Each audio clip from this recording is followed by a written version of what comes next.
I typed in the closet over here. Okay, he's on. He's live. Wow.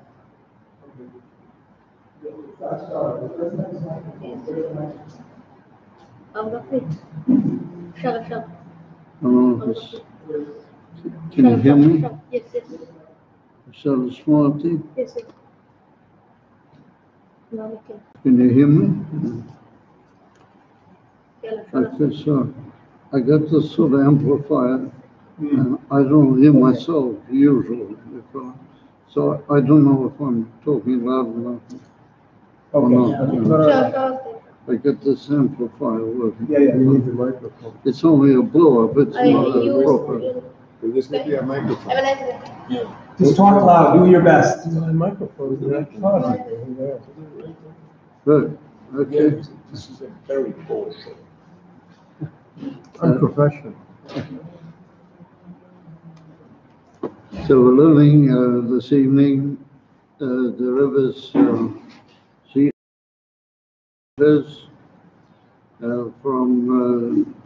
Shabbos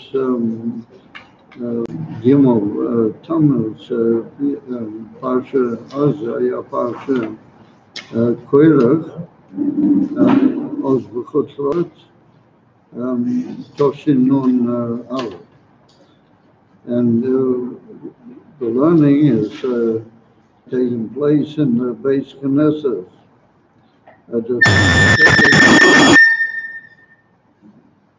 What's it? At the Beis Knesset of the Tzimtzed on Iratika Irakuidish Tzvas, and this evening is the Kofhei Sivan Roshun Ein Tov. That's to say Thursday night. Early Kofhei.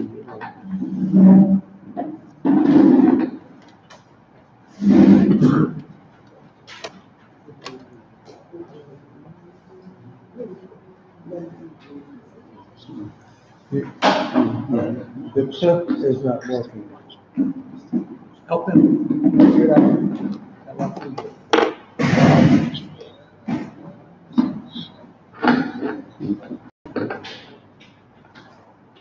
Sorry for all these mess around, sorry. I don't know what to do. So, bearing in mind that in Chutzlords, they often appear to be is that working? They often appear to be a Shabbos behind us.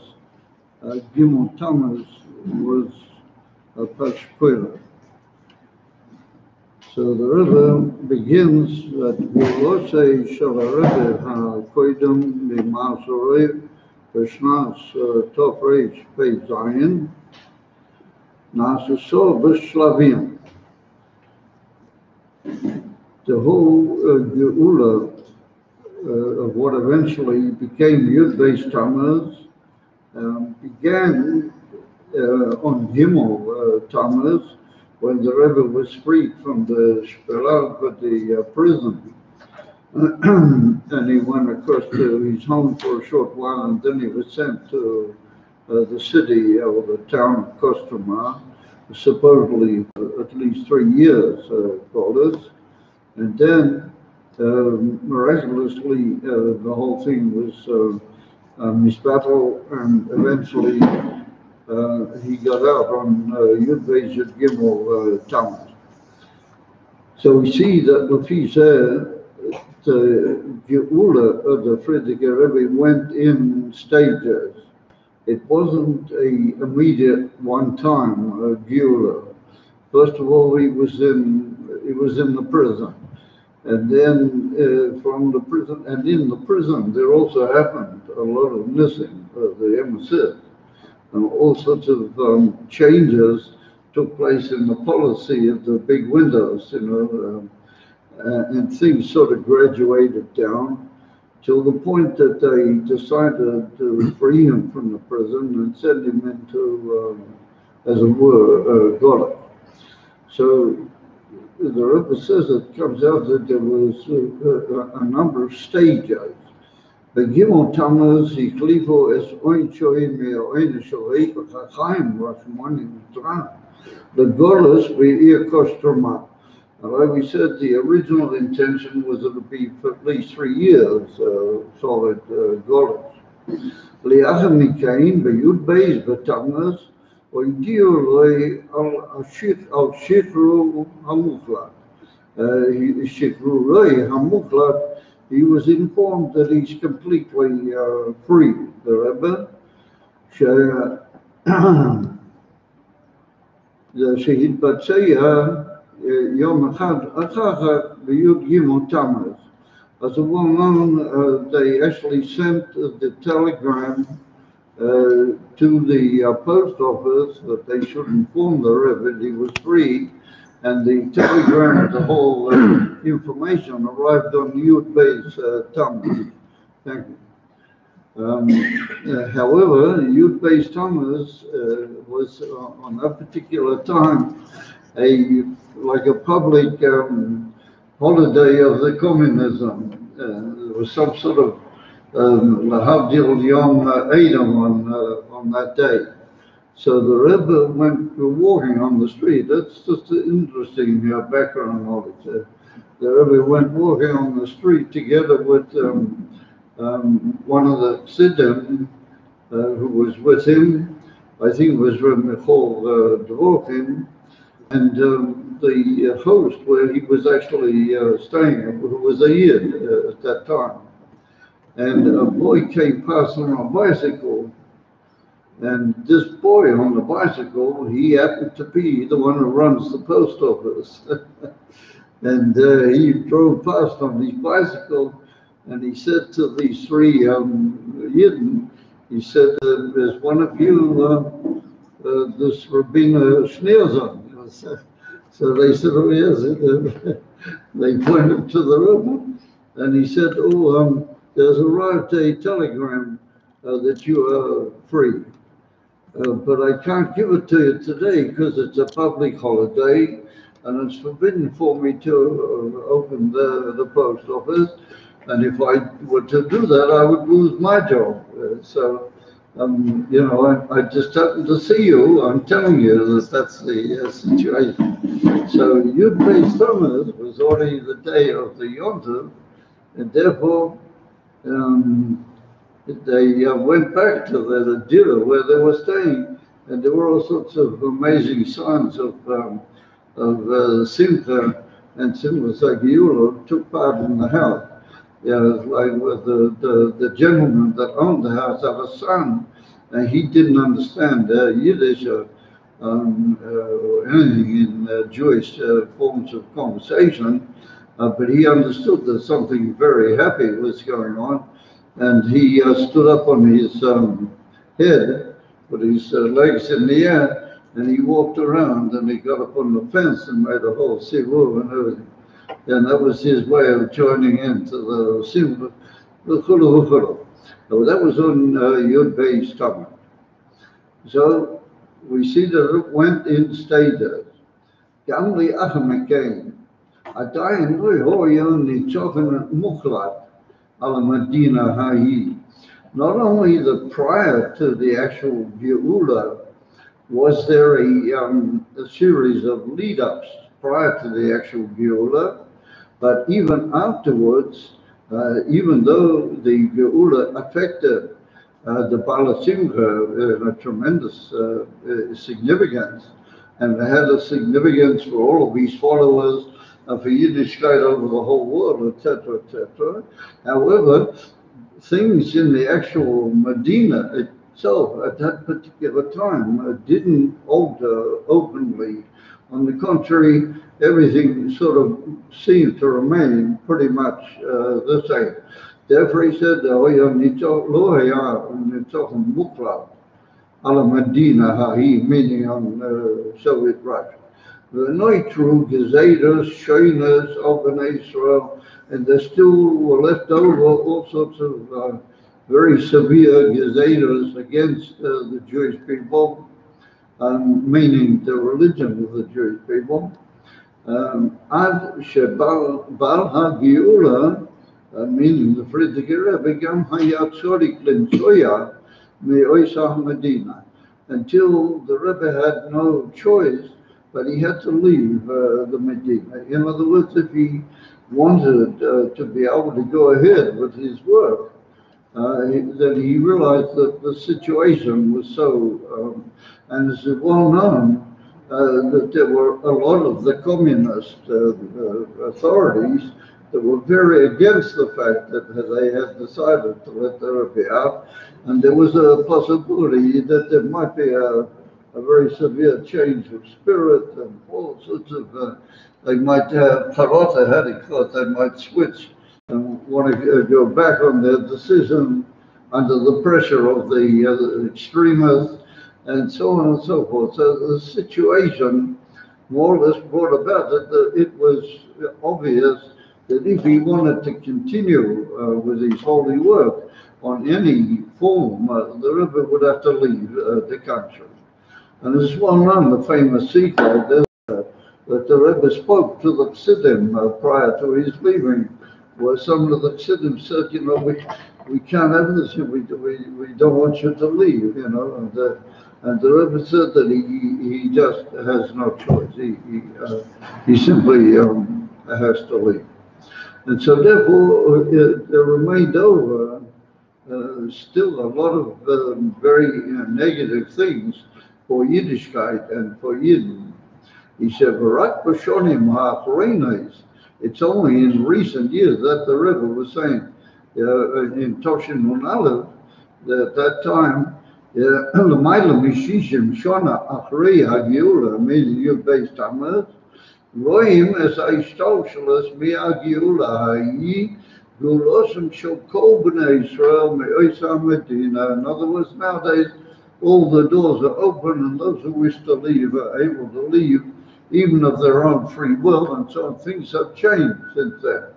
But if one studies carefully the Sikha, then you notice that what the Rebbe is in effect saying, that even though it took 60 years until there was the ultimate switch and the ultimate change. What's going on over there now? Because people are watching that and they're not listening. And we don't cook in any way to go for Ismail. As a Mela, the Rebbe clearly makes it pretty understandable in the Lashon of the Sikha that the actual release of the Frierdiker Rebbe on Yud Beis Tammuz, that's what broke the quirk of Soviet Russia. And the fact that later all these amazing changes took place, even though it was 60 years afterwards, nonetheless, the beginning of the whole thing and the breaking of what you might call the Iron Curtain in that regard upon him occurred on Yud Beis Tammuz. And therefore, it just took time. But again, to the Etzem Geula, there was still a long period where it wasn't noticeable in the actual, the fact that the Rebbe had such Mesiras Nefesh. Kivan Shagiula Hoyeso Nes Mishomayim. Since so we're talking about a Nes that the Eibishter made, anybody who knows, and I heard from a lot of Yidden in the old days in Korach, what they described, what the Shper Yaakov, what it looked like and what it was the most horrible place. And 90% of the people who went there never came back, either because they were executed or Rahmanim Natan, or they were sent for intolerable periods to Siberia. And so the fact that the Rebbe went in, and just a few short weeks after he actually was taken into this prison, the fact that he left in the way he did, well, that's an amazing myth. So therefore the Rebbe said, if that's already a mess, madua hoyadavke, or even why did it have to take different stages? But further, Hashem could have made that he got out altogether on Gimel Tammuz, and everything was finished, and he was already back with the Hasidim. Why did it have to go in these Shlavim? Yeah, but why didn't it go at one bang?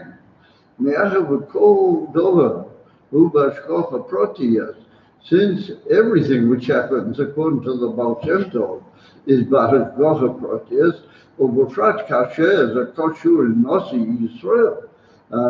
Anything that happens to an Shoma Claudius, like a Nasi, then Bavadai, that's Bahashgocha Protius, because he is like representing the whole Klal Yisrael, and he, through him, the whole kavanah of the Avish and the Bria is openly carried out. So anything that happens to him is obviously Bahashgocha Protius, Yesh Azai Zuhi Geula Claudius L'Kol Yisrael. Because when he gets out, then that's a Geula for all Yidden. And it's one on that the Friedrich Rebbe wrote about that in the famous letter the first year of the Yod Beis Tammuz, and he said that it was not only a day of Geula for all the Yidden in that Medina that they wanted to carry out Torah mitzvahs, but it was a Geula b'shul kol echad sheb'shem Yisrael yechuneh afila. He just had he treated his Jewishness like a nickname, like you call somebody a name. Even he had a Geula on Yud Beis Tammuz. So that's what the Rebbe is saying, that since it's a Geula Claudius, yeah, for all the people, but what years was a time to call a protim or protim, in every detail connected with the way it went. That must have a significance and a profound teaching in the Hashgacha Protius, how it happened. So therefore, says the Rebbe, we need to understand, why did Hashem do it that way, that it went in like 3 different stages? So now the Rebbe goes into a famous discussion. What it's well known that way back in history on Gimel Tammuz, there was another famous nest that happened, and that's the nest of Yehoshua standing the sun. The famous story in the Sefer Yehoshua, how he caused the sun to pour. Nes Noisov She'ira B'Yom Zeh,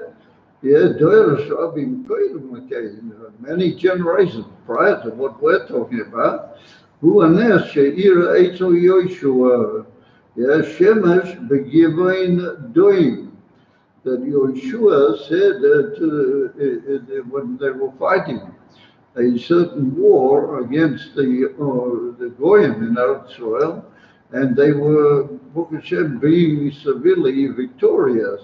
But the day was already getting towards evening, and in those days, it wasn't all the amazing lights and projectors and who knows what that they have nowadays. Once it was nighttime, then the enemy could make a getaway because you couldn't see what they were doing. So therefore, Yehoshua wanted that they should finish the task of destroying these whole people. Therefore, he said, Shemesh b'givoin doing. Now, it's very noticeable that he said he's talking to the Shemesh, and he said doing. What the word doing in Lashon Kodesh means be quiet, or how they call it, stand to attention, in a way that you don't say anything, you stop talking. That's maybe a good thing. The idea of doing is a good thing occasionally, but that's what he said to the Shemesh. So further, we're going to be medayik in that he could have just said, stand where you are, don't move anymore. Why do you use David's expression doing? And he said the same thing to the moon. The moon also should cease from its orbit, and it should also stand where it is, because if the moon comes out, then that could also be a assistance to those that wanted to flee, that they'd be able to see where they were going. So therefore he said, Shemesh begiven Dom, Yoreya be'emet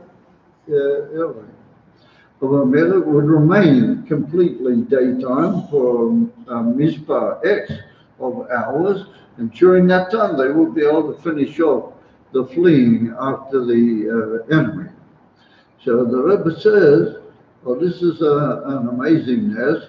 ומערב כל העניונים שאירו ביום מסוים, חויזים על עצמם ומתחדשים כל שונה באיזה התאריך. We have a cloud in it's one of the results that it's brought down in the Sefer, one of the Svarim of the Ramazan. Later the Chido brings it, that every year on a certain date, when anything happened on that date, then it all reoccurs, as it were. It's all ready to reoccur on that day. All that's needed is that you didn't remember it properly, that you didn't aware that Korach has zikaron for that particular inyan. If they do that, then it reoccurs with all the pomp and splendor that was originally. So since Gimel Tammuz is the day that Yeshua said Shemesh be given to him, then it's very important that we should examine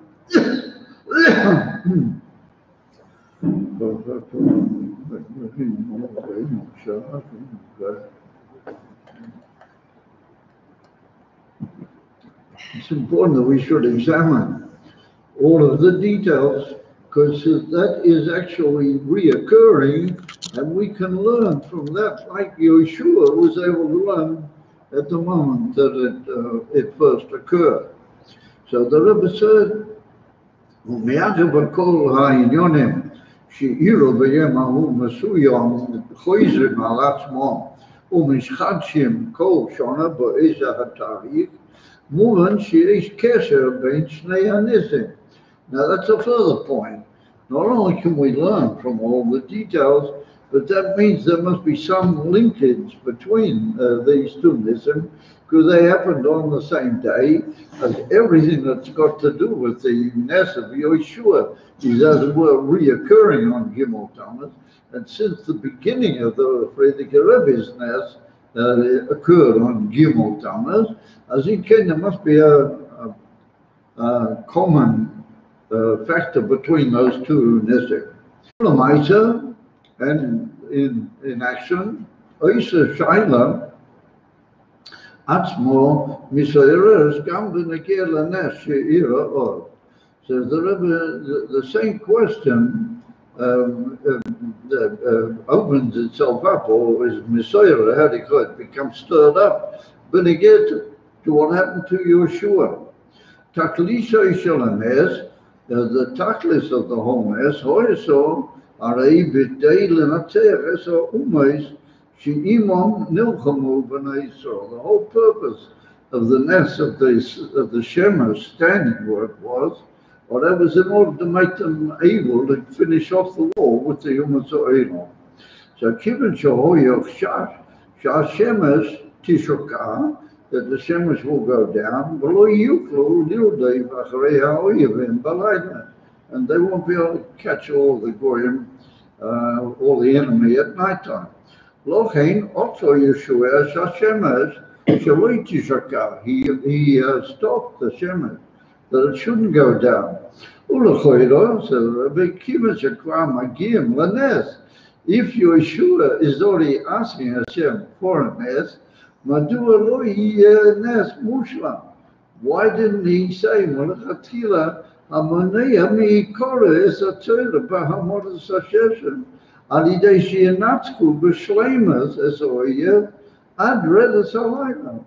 words, Yeshua sort of asked for a much more complete ness, instead of asking for a ness which would make them keeping going until the end of the light of the day. He could have just said to the Ebrister, give us Korach that will conquer all of them in the little bit of time that's left. And that would have been a ness, and would have been a nes godel, And it wouldn't have been necessary, this whole of standing the Shem, because they would have finished up everything prior to that.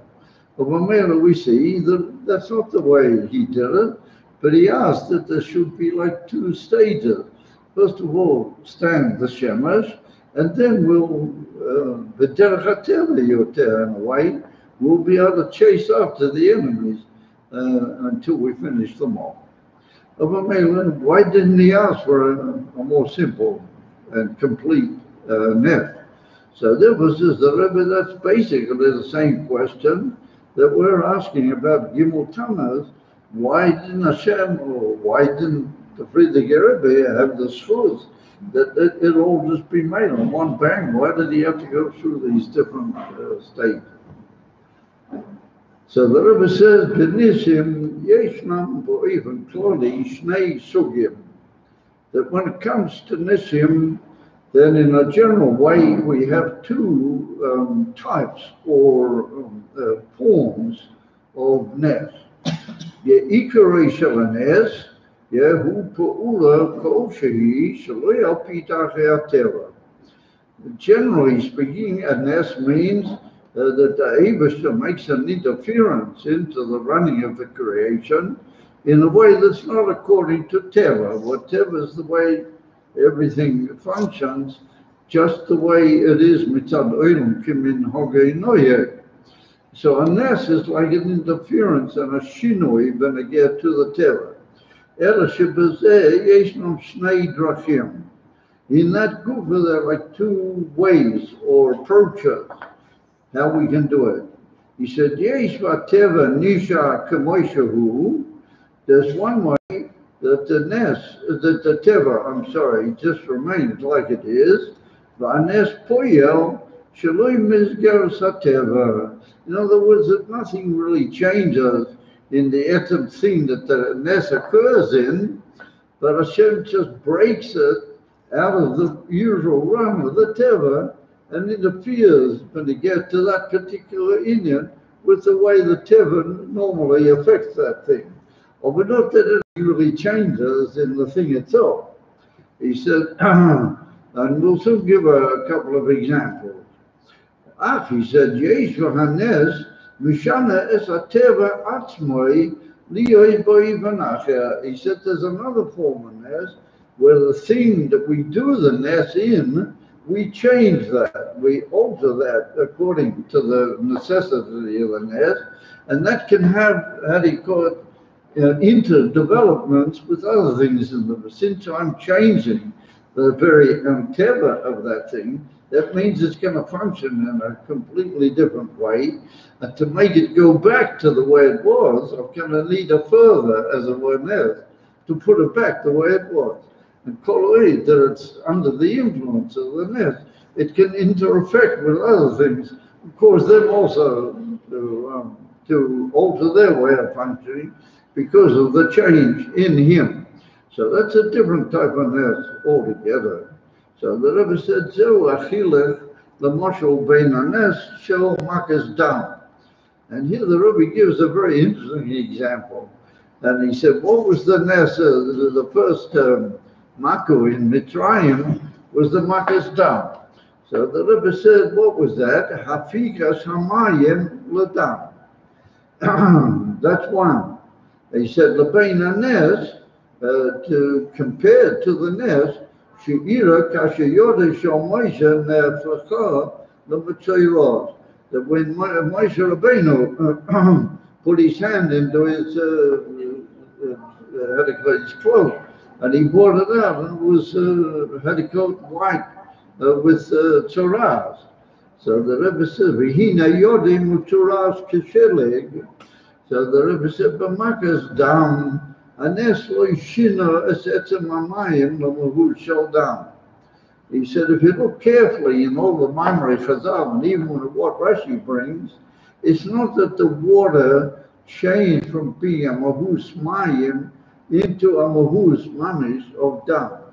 No, it depended who you were. If you were a Yid, then nothing happened to it. It just remained the way it was.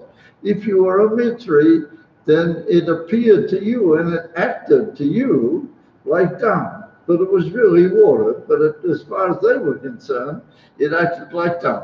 So Kuntois, that's the pshat. If you look carefully in the process of our sages and even Rashi, Kuntois, the Mayim didn't really change.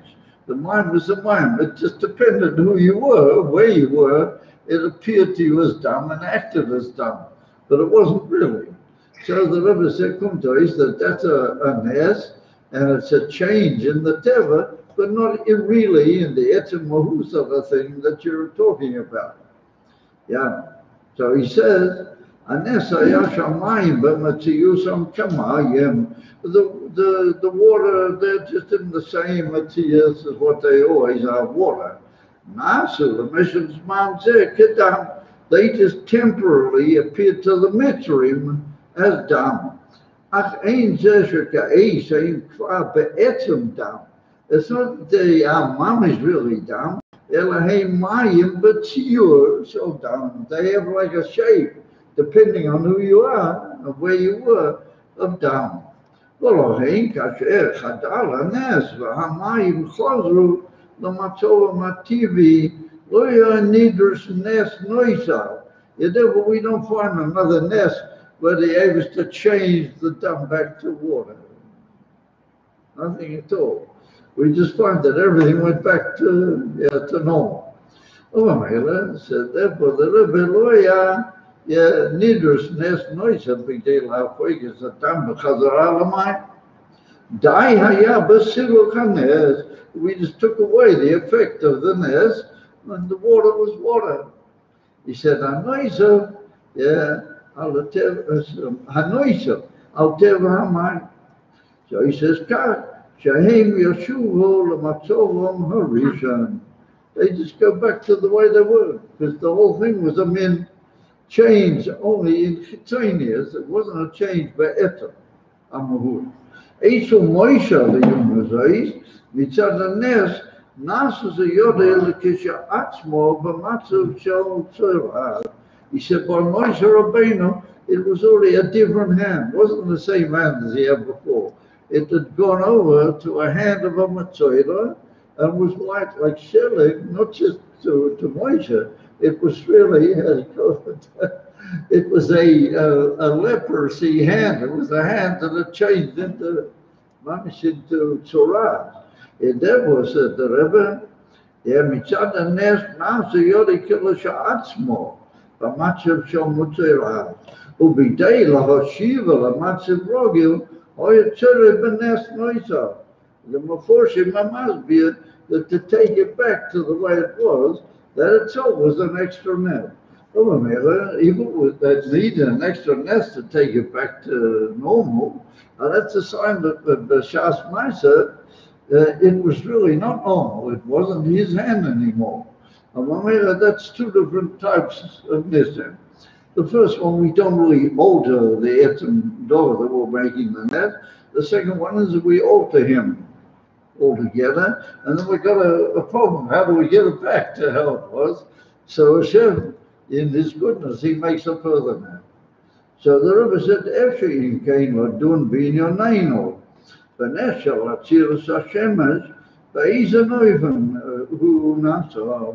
to Yeshua standing the Shemesh, we have in front of us two different ways that we can suggest that the Nes actually happened. Did the Nes happen inside the general rule of Teva, or was it something outside the Teva altogether? So how is that going to look? So the Rebbe explains now. He says, Galgal Hashemesh, hu harei chelik echad, mitayk mareches shleimus ol Galgal. And we have to think carefully for a moment what actually the Meforshim of the Ralbag and others talk about this Barikas. The Shemesh is not just a lone quantity. How they got it's not just a lone event. So somebody give a schmeichel, everybody's very, very super. Had it good. Has to be the head was the schmeitzit, had it good, simple, swasim. Is Bamela, Says the Rebbe, the Shemesh is part of a huge Marechet, yeah? And it's got to do with the Galgal Yoimi and all the other Galgalim, and they're all going in their Inyanim. And then under the Shemesh, they're also, the Rambam said, there are smaller Galgalim under the Shemesh, and the Shemesh literally affects them, and they swivel according to what the Shemesh is boiling down. And so, apart from the Shemesh being part of the general Marekas, he's also got a sub-Marekas of his own Galgalim. So that's the question. If I already stop the Shemesh, then a lot of things are going to happen, because all sorts of things are swiveling and all being governed by all sorts of super power rules would all affect the whole Marekas space, the whole space out there. The Rebbe said, in that case, if we look at that it's a chelik mitay Marekas shleimus of Galgalim, kasher kulam noim, all of them are moving beside masuyom v'achid. They're all sort of united some way. Achid means like joined together in a one general rule or one general kabona. Even though they're all doing what appear to be different things, but it's all sort of linked under a general ruling rule. And that's what's called, the Rambam calls the Galgal Yoimi and other things. So the Rebbe said, Kumtois, Keitoami Tanuas Mahalika Galgal Hayoimi. That's what the Rambam said.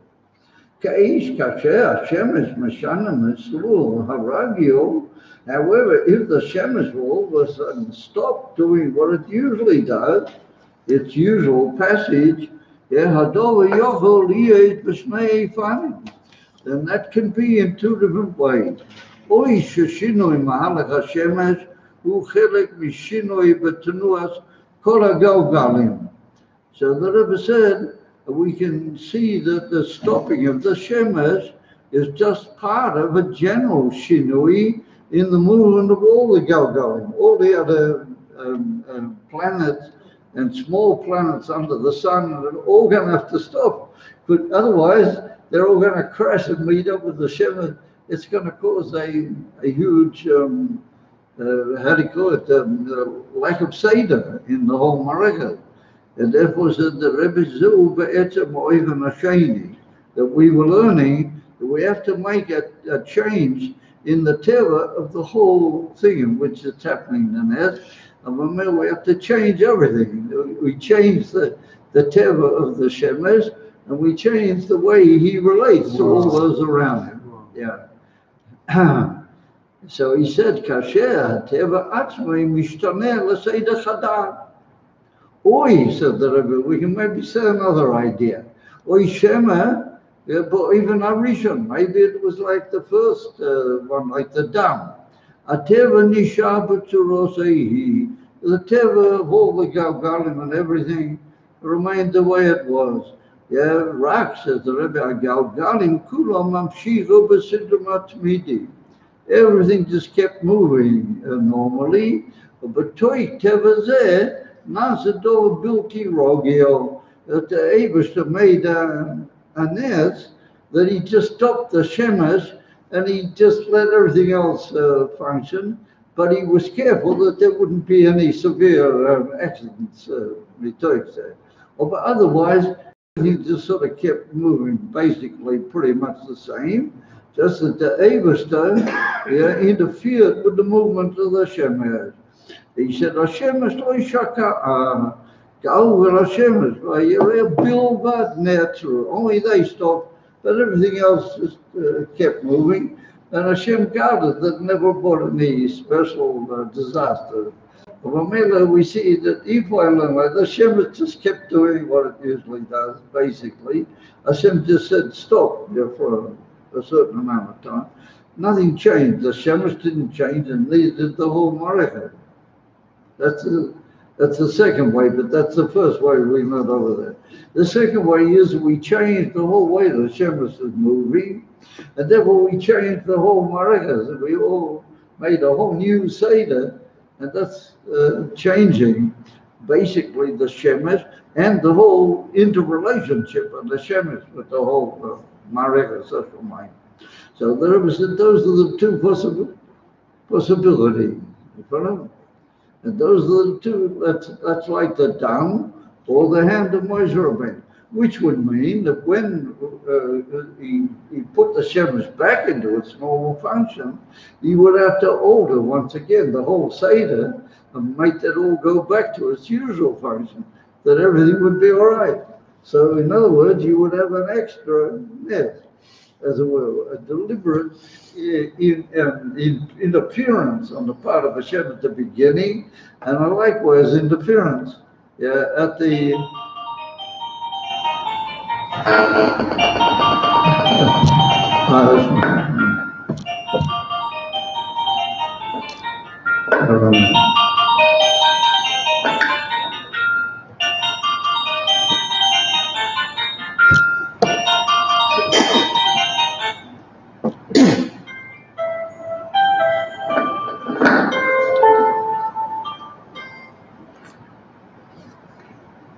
I close it.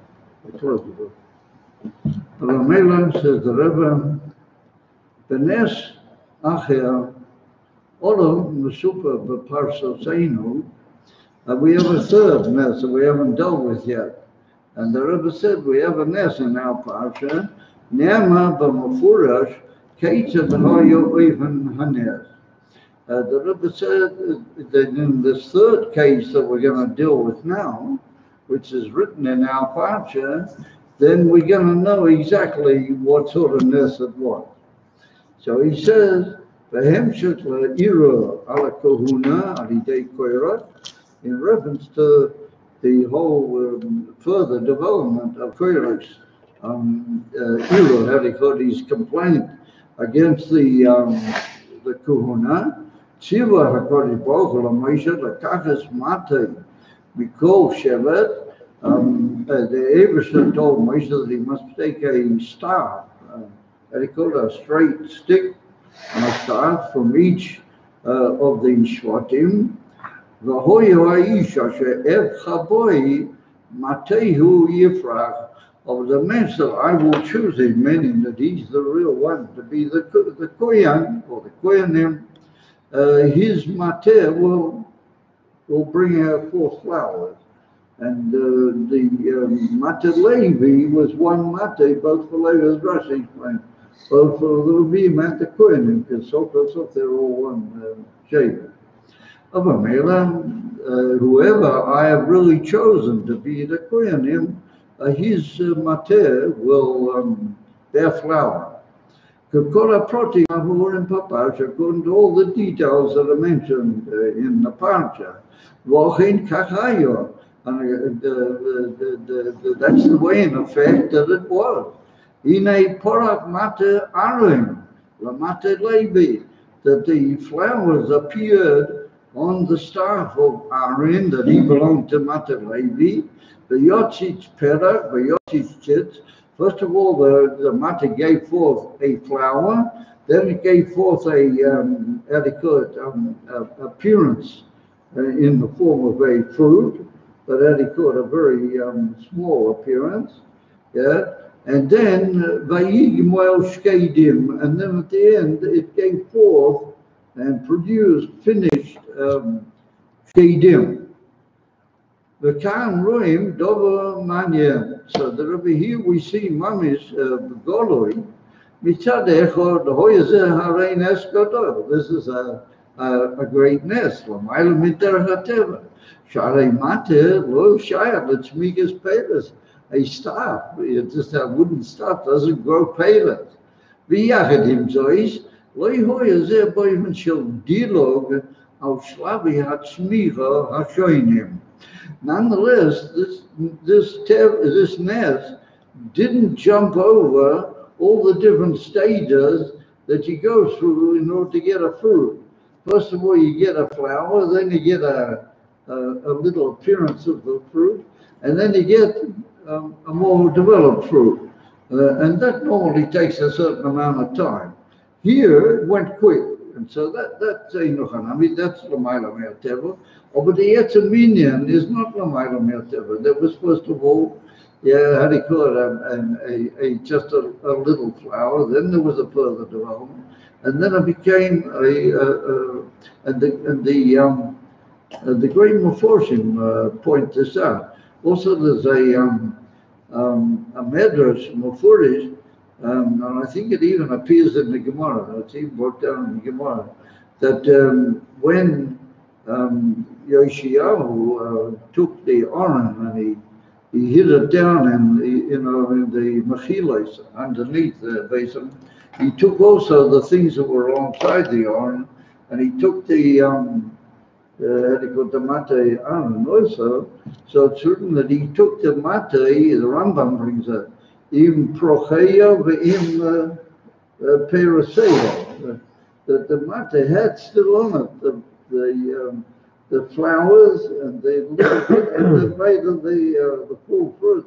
They were still there all the time. In other words, the remembrance to all the generations included this whole so-called natural process that went forth in order to bring the Shkedim. So the Rebbe says, so here's an obvious combination that we have a nest, and it's a nest girdle, but it goes through a certain stage of the normal way. The Eibishter didn't want to change the way a flower normally comes out. The only big change is that normally a flower doesn't grow on a piece of wood. That's the change. But we're not in the etzem development of the Shkedim.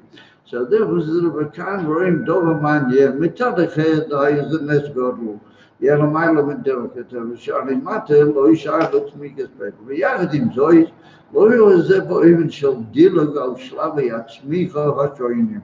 Mausa al Pi Derech Harigila, Smichas HaPerech, Chanita Sapri, it's called in the Gilosson of the Gemara Chanota, the first appearance of it's called Chanota.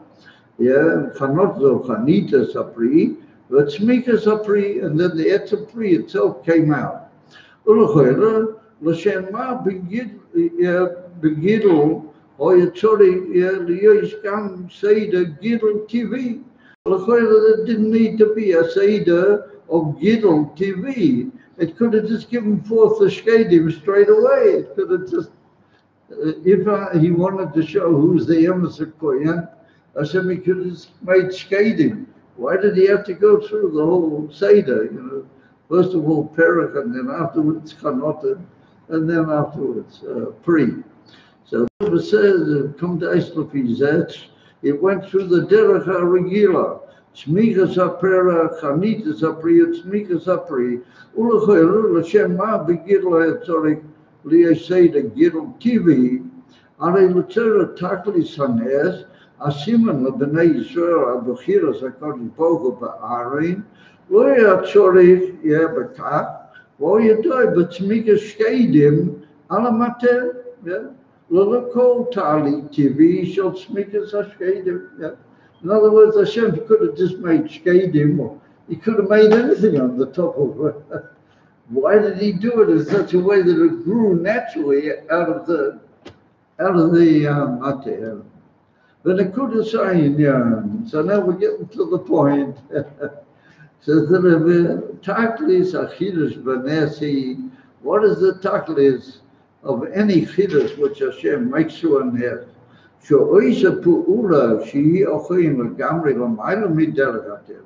That particular pu'ula, what Hashem carries out, which is amnam l'mayla midarat teva, nishkasheres v'choideres bateva. In other words, this is so typical of what we see in all these amazing sikhas. The Rebbe stresses that the ultimate shlema of Elikuz is dafka when Elikuz is choder b'toch gidrei hateva. And in the Geda Hateva, you see Elikuz Bagoli, L'mayla me'ateva, b'toich Hateva atzma. The B'loshen Achsidus Bahabe, Drushim, Yeshe Hateva atzmoi, hu L'mayla me'ateva. But the Rebbe puts it in a slightly different way. And that's what he's saying here, that the Lamaila Miderech HaTeva penetrates into the Etzem Teva. Yeah. He said, even a pricho, Oya B'Seida Tivui. Normally it would take more time. Here it happened in a few hours. He said, Gam Hera HaKodibohu Keitzer HaKuhuna Nasis Malose Hativia Sho Arein Vihi Nisheres Loi Evelabona Liad. The Rebbe said what he wanted to show through that nest, and he made it go to Ain and Teva, is that from now on, Aaron and all the Kohanim are not just a special group of people that have got certain privileges and you got to be careful with them. No, that has become a Teva in them and a Teva in the world. That is part of the Etzem Teva Habriya, that Aaron is the Kohen, which means that just like the Teva will remain with us forever until Hashem will change it, so the Kohanim forever the way they are. But that's part of the Etzem makeup of the whole Teva Habriya. He showed that the Kahuna has taken a whole different status, that it's L'mayla Teva, but it's become the Etzem Teva of Aaron and all these different, and therefore every year that's born from a person who's a Kohen, he's a Kohen, and there's nothing can be done about it. And there's one on the famous story. There was a Yid that came into the river in Yechidas, and he wasn't from a Yid, and he wrote in his Petah he gave to the river, he wrote the word HaKohen. He'd been makabel from his father that he was a Kohen. So he wrote his name HaKohen. So the Rebbe looked at the Petah, and then the Rebbe said, he said, you're a Kohen. And he said, yeah, that's what he's makabel him. He's a Kohen. So the Rebbe said, he said, you have a big mind even over me. That's what the Rebbe said. So, he was shocked. And he said, the Lubavitcher Rebbe carries so much, everybody knows it. He said, I can possibly have the supreme over the Lubavitcher Rebbe. So the Rebbe said that the supremacy is that you're a Kohen. And if I were to work for 100 years, I would never become a Kohen. Even if I were to becoming a Kohen, I'm never going to become a Kohen. And you're just a Kohen the way you are. And I said, you were born a Kohen. I can work for hundreds of years and I'll never be a Kohen. So this guy, his eyes jumped out, he was mamish, tremendously affected. You know the story. And he later became a whole Baal Tshuva. He came out of the Yechidas and that began, working on him. And eventually he became a Baal Tshuva with his family and everything. They all did Tshuva. And that's exactly what the Rebbe is saying. The Rebbe said that's in the Etzem Teva of the Bria like that. I can work for hundreds of years and I'll never make it. And you are what you are. So the guy, he was tremendously moved by this whole thing. And that's what the Rebbe's point in the sequence. Even if just to learn, that's so typical of the Rebbe's way of understanding in Yoni, that now that's become the Etzem portion of the Teva Habriya. So he said, HaKadosh Baruch Hu manhigas ha'olam le'itim b'derech HaTeva. Hashem runs the world most of the time. He does it b'derech HaTeva. Uli'itim b'derech Nes. And every now and then he does it by way of Nes. Shalamayla me'ateva. Keshelashtei adrochim matorah v'taklis achida. The Rebbe said that both these things have in themselves a united aim. And he said, what is that? That's what's written in the Perek Shishi of Pirkei Avos. And we'll learn in another few weeks that Kol Mashabora HaKadosh Baruch Hu Beilomei Lei Baroi Ela L'Kveidai. Whatever Hashem created, the whole purpose of that was to reveal the honor of Hashem. In other words, that the whole Bria is continually unfolding and revealing the greatness or the kavod of Hashem. A kavod doesn't mean kavod in the ordinary way that we understand kavod, meaning the significant and unlimited greatness of Hashem to all the created beings. Avamela says the Rebbe, Etzem ha'uvda sh'HaKadosh Baruch Hu gilo, Yehu zeh shebora es ha'adova. The Eibishter Kaviyachol reveals that he is one that created this particular thing. Yeah, and not only did he create it, but Kaviyachol Hishkia Mizmano. The Eibishter invested his precious time. That he called the Eibishter's precious time. The Sheishes Yemei Bracious Lamanoi for that particular Indian. Yeah, he's part of the Sheishes Yemei Bracious. So the Eibishter Kaviyachol devoted time to that. Yeah, Befrat. Yeah, Terasabal Center. Why you do it? Shaisabuza should call Nira, Nira. Nazis Bakol Rega Varega Mechadash. It's not that the Eibishter just created you and they let you float for the rest of the Bria. No, the Eibishter busies himself with you every moment, Kaviyachol. What he did in the Sheishes Yemei Bracious to bring you about, he's doing that the whole time. Against the side, Hashem is bothered with you. And that's the whole Indian of Hashgacha Pratis, what the Alter Rebbe said. In Shara Yiva Vemuna, where do we get the whole sort of Hashgacha Pratis is every second and every moment. Hashem is busy with the Bria. You know, he's running the whole show the whole time.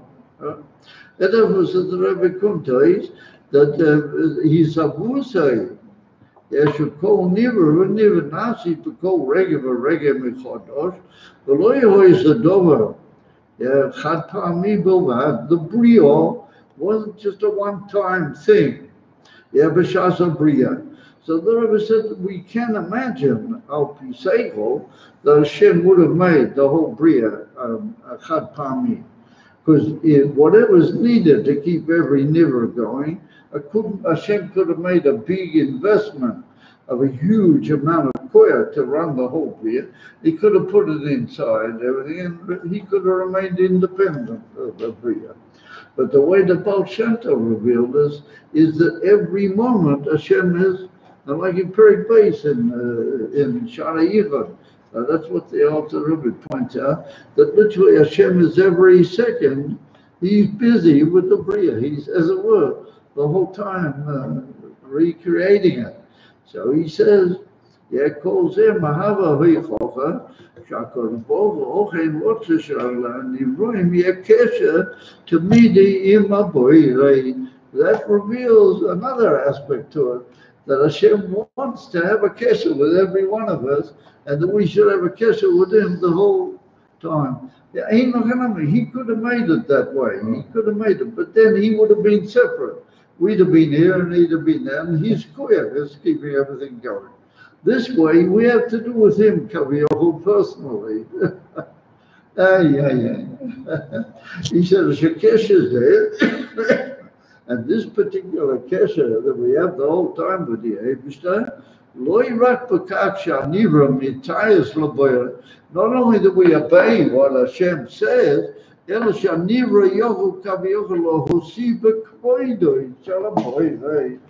only that we do, we just don't step out of Hashem's will, but we can add something Kaviyachol to the whole Bria. We add a new thing, which is we bring about a whole new thing that we add to Hashem's program. By the fact that He's the whole time yeah, pushing us, and we're in contact with him, then through that leads us to be aware of him and to carry out the whole time. As it were, this new factor of revealing is Korach.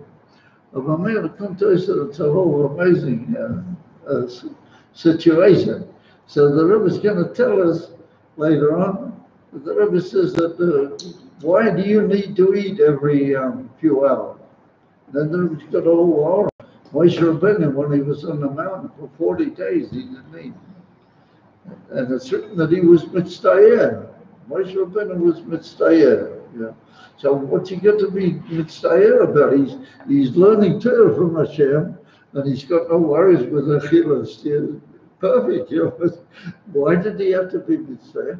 Because there's an in eating. Even though in the whole Torah we don't find Moshe Rabbeinu ate anything. It's not. It's put down in Parshas this morning. That Moshe Rabbeinu eating is not mentioned anywhere. It's just written that by Yisrael, he stood over the people when they ate. So the great Parshas just saw him say, he stood over while they ate, but it's not written that Moshe Rabbeinu ate. Yeah, so we don't learn about, but nonetheless, Moshe Rabbeinu, he probably did eat, you know. So but now he's in a perfect situation on the mountain. Why does he have to be mitzdayer? You know, what's the time? Elamai, why do you have to eat every few hours? It's a whole message. All of a sudden you feel it wouldn't be perfect if Hashem made don't eat at all. You eat once in a month, or you eat on Shabbos, and then the whole week you don't need to eat. Why is it that every few hours you have to eat? Because Hashem wants that you should remind yourself that without him, you're not there every moment. And every period is like a new period. And therefore, when you make a mighty or another bracha, when you eat now, you're blessing Hashem for the new creation that he's made. And what you made before was another bracha. That was another creation. Now you're making a new bracha altogether. Had Hashem just made it once, you would be just blessing him the whole time for what's there anyway. As I come to this, that you're blessing him every time for a new inning. Wow. That's nice. Till it plugged. And therefore, Moshe Rabbeinu was mitzdayer that he was missing out on that opportunity to bring about the covenant of the Eibusher in that prayer. Even though he's learning the whole Torah Kula of the Eibusher. Oh, I mean, it's just unbelievable. So that's the whole thing. No word was again. We sort of live in a way, you know, that we just sort of, you know, we go ahead and everything just seems to be natural and everything. But you have to think what's going on, you know, you have to ask yourself a few basic questions, you know, and remind ourselves of what the Baal Shem taught us. And then it's a whole different thing. And then you begin to realize that the whole thing that you're here for, and I heard from Rav Landa, not the Rav Landa just passed away, very interesting. And one is interesting, I'm mentioning him, because just yesterday, I had a call from Rav Landa's Rebbetzin, the Rav Landa just passed away. She called up to inquire, they want to find out something that I heard about Rav Landa. Yeah. Very interesting, yeah. Anyway, whatever, is the old Rav Landa. I've even forgotten what I was going to say, but anyway, he said that he used to say that everything is only for the Eibusher's code. Therefore, if there's any, Sophie about whether this is going to reveal Hashem's code, or whether it might be just like not revealing Hashem's code, then you have to go the way, and you have to not even listen to anybody who will try to tell you otherwise. You have to go, when had a good start. That's going to bring Hashem's code in. Well, that's the way. You guys are but realize But these Yidden, they saw the Rebbeim in Russia, and they were part of the whole setup over there, Korach movement. These guys were, they were really into it. And we had them in Korach, Korach and Berchechane, and all these people. I was able to see them and talk with them and learn from them. I saw that whole generation. Well, man, we have to learn from them. You guys are familiar with Berchechane? Well, sure, we asked them, nobody was now. Roy, what's his name? Roy? Rosenbaum. Rosenbaum. He sits alongside you, but a kid is. Rosenbaum. Rosenbaum. No. His wife is a direct enemy from Berchechane. Do you guys know how Berchechane used to say Kaddish? You heard about her, maybe you heard it. You say Kaddish. We're in it, they would afraid that you got go, a so-called ordinary Kaddish, Kaddish Yosem after Shusel Yomazum. God, we really would know in the middle of the zone, all the bottom, we see this every day. But he would come in with his, he had a sort of a bag, and he had a sort of walking stick, and he would carry it on his shoulder. Like, in the old days, people used to carry that. That's how he would come into the zone. And he had 4 pairs of tefillin inside that bag. He was one of the first people in Parshas that started putting on the Zilvish. Yeah, oh, amazing. And so they put him in the sun, put him a very, observant. They peekaboo, they watch what's happening. So they saw what's going on with this guy, this is funny, and that was very kind. I used to see this every day when we used to live in the old days in the zone. Later we had our own menu. When you were in the issue, we already had our own. But in the very early years, we done it in the zone, Catholic. And I used to done it right alongside Berchechane. I used to be here and he was over here. So, and for the Khan and all these people, these guys were, there was no messing around. Well, Baruch HaKadosh Baruch Hu, Elohim Choydei. The whole thing is, you're not here for your own sticker. You're here just to reveal the covenant there. So that's what's it. That's the whole thing of these Nisim that Hashem wants that the Nes should remain, and that should spread the covenant of the Eibishter through the Teva, Teva is the sort of thing that Teva, the nature, doesn't necessarily spread. The whole thing is that he wants that the Teva Atzmai should tell you the story of Elohim. The whole thing. And that's what he says at the end of the Sikha. That's the Inyan from Gilei HaMashiach. The Inyan from Gilei HaMashiach is not just not going to be a world. There'll be a world. Moshiach is also going to be a Neshama B'Gur. And then it's all going to just talk. And not just stand, but we'll see that the whole world manages everything. That's the big roof to it. So Hashem Shalom came to Yerushalayim, Zion, everything permanent. So remember, next time you make a bracha, Shahakul, you're before that you're revealing the covenant of the Eibishter on a new lot of water. That's not the same water that was there before. And it's a whole new thing, and you have to have that. A country boy is going to make you like a robot. You dysfunction. Why did he make you that all the time you need a glass of water?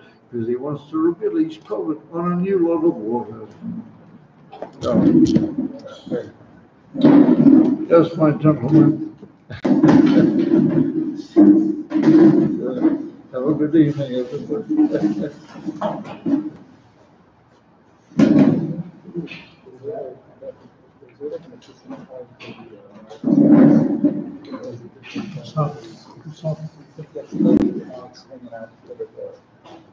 I think we're going to say the same now, if you want to say the same.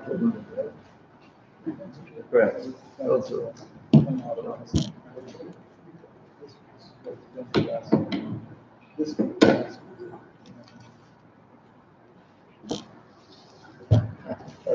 Keep going?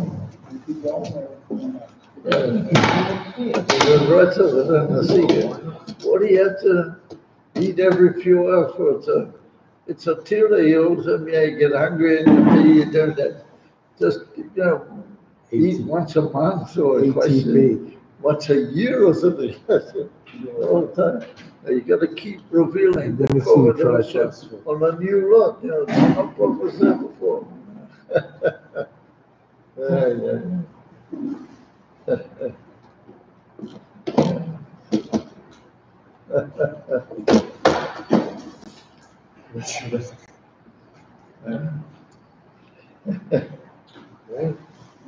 Don't hold yourself up. If you need to go, then don't let me hold you up.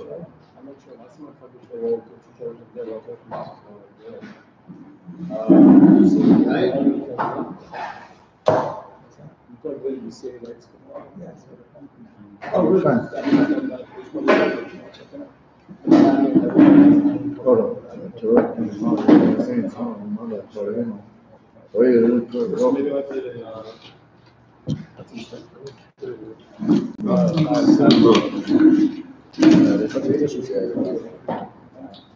Oh, straight, yeah, it's finished.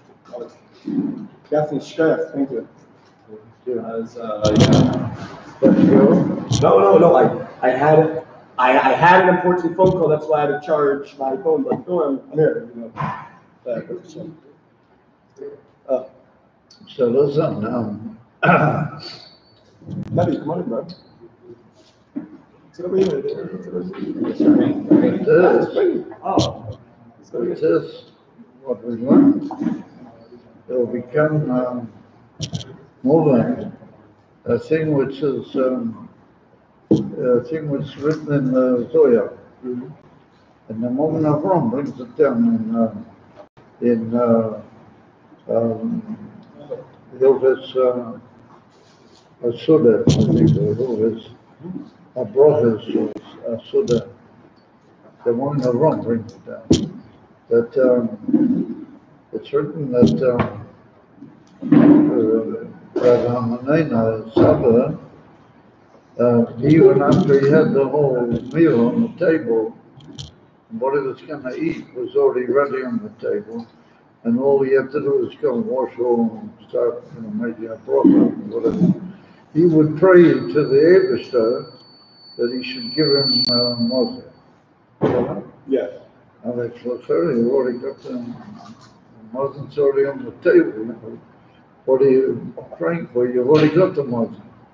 But until there are some people who they used to say between the Moitzi and the bracha of the Netilas Yadayim and the Moitzi, they used to say Hashem Roi Lo Kapitel Kol Gimel. Hashem Roi Lo Sabim Hashem. They say that after they made Netilas Yadayim, before they made the Moitzi. So the Rav Poskim said a Herzig can't. So the Mogen Avraham, he brings, he also eventually said it's not a minute, the proper minute to do so.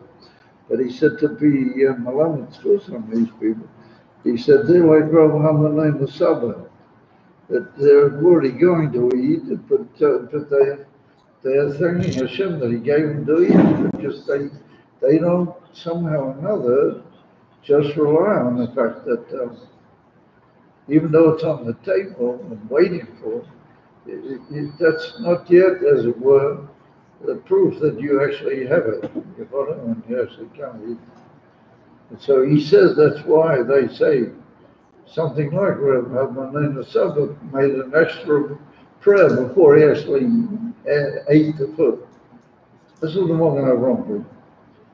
So I once heard from one of my mashkim in Australia, Rabbi Pliskin. He said, what's the pshat? It's already on the table. You've already made a Netilas Yadayim reception. But she go praying to Hashem. Even if you say Kapitel Tilim, it's like you're praying to Hashem. Well, what do you got to pray about? It's already there. So Rabbi said, well, that's the whole thing. He said, Rabbi, my name is Saba. He was a Talmud. He said he was a good Talmud with a Baal Shem Tov. And he said he was also a Chabad. He said, because he knew that Machadish before Yom Tovit, Mitzvah Bereshit, means that every minute Hashem is renewing the whole creation. So in a family, you see the food on the table at this moment. That is no proof it's going to be there in another moment. By the time you get there, you actually lift it up and put it in your mouth. Maybe Hashem will decide that he doesn't want it to be there. I can tell you that.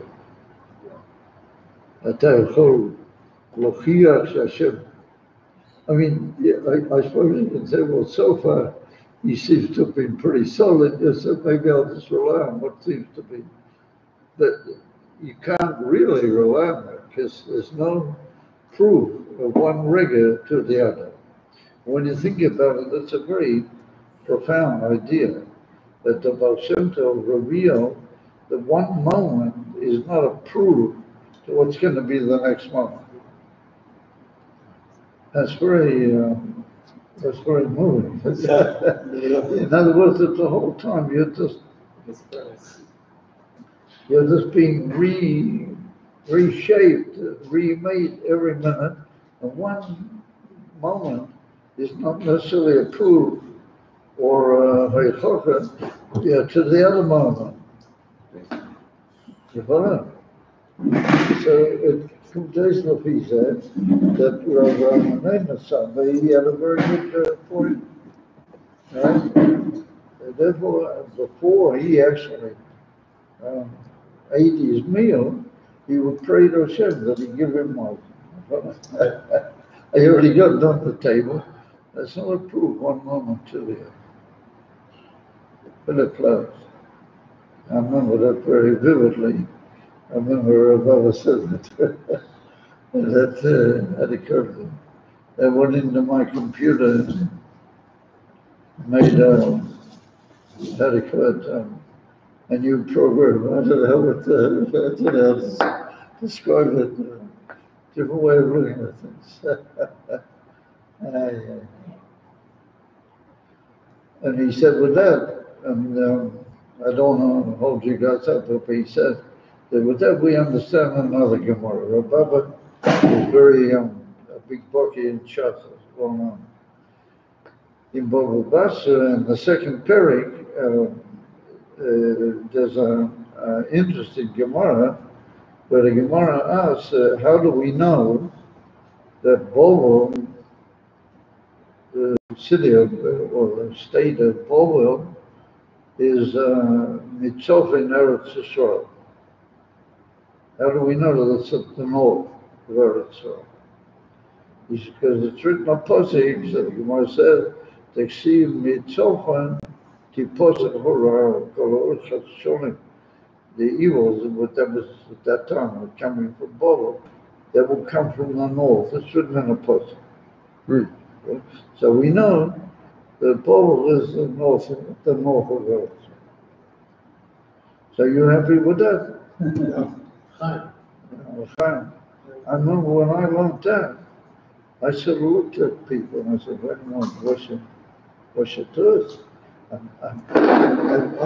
just have to go out, and if I got a up-to-date, what do you call it, telephone or something.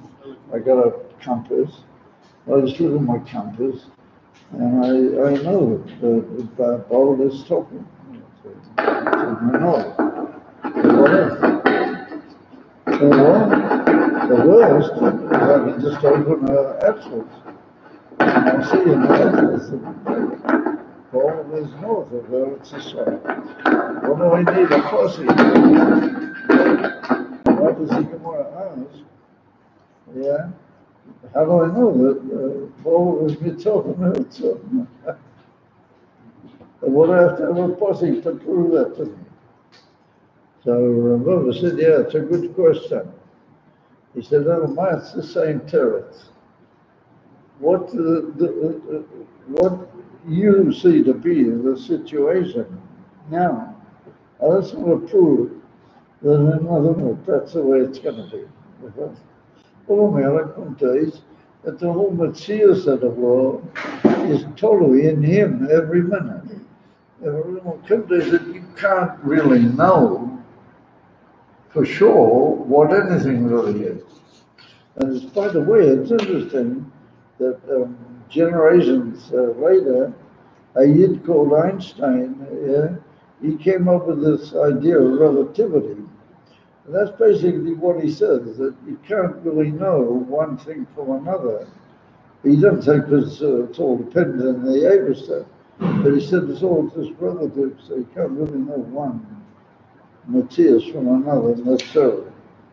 The brother said you can't know, because it's all like we just learned in the city, it's all Hashem renewing it every minute. No matter who says he's going to renew, who says he's going to renew it, this way, the next minute. No way you can be sure. But if the Torah writes that Tzolfin, that bottle is B'Tzolfin, oh, that's something different. Because the Torah of the Eivis are all one thing. If Torah tells me that, then I can sort of be worried that that probably is the case. That's what my mother said to me. That went into my computer, stuck there. That's, when you think about it, that's really something. And that's how I remember he told me why Rav Menachem Saga had to do, even though the Muslim was on the table, and why the Gemara said you have to have a posse to know the bubble is tough and hurt. So, יש פסוק, ואכלת ושבעת וברכת. יש פסוק. יש פסוק. ואכלת ושבעת וברכת. The Abishah is saying that you eat. יש פסוק בתורה, ואכלת ושבעת וברכת. As the Abishah is conveyed that you should eat. Gotcha. So, anyway. There's a pasuk that says v'achalta v'savata uveirachta. Yeah. So that the Abishter's koveya, the Abishter sets that a person should eat. A person should eat. Yeah. Hashem says so. Yeah. We're talking about that you eat once you're sure that you're actually putting it in your mouth. But just the fact that you see it on the table, well, that doesn't necessarily mean it's going to be there in another minute. If you actually put it into your mouth, then we can, you follow? That's a shame. Really, it's quite amazing. Oh, but that's what the Rebbe said. That's what the Rebbe says in the seat.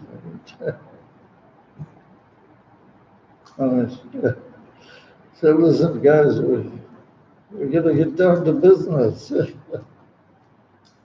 These people, like the Baal Shem Tov and the Arizal and the Alter Rebbe and all the Rebbeim and the Rebbe, they introduce us to a whole new system. That's a whole new thing. Then the Rebbe said that when in Shlavim, went here, went, oh no, that means something. Why is it just, everything's got a very profound reason, when the ultimate reason is because Hashem wants to leave the Ramayla Me'ateva inside the Gidrei HaTeva, and there you see him, you follow? In the way the world is. And he doesn't want to be Mavash of the world, and he doesn't want you to go away from the world. He wants you to be there and in there, see eloquent.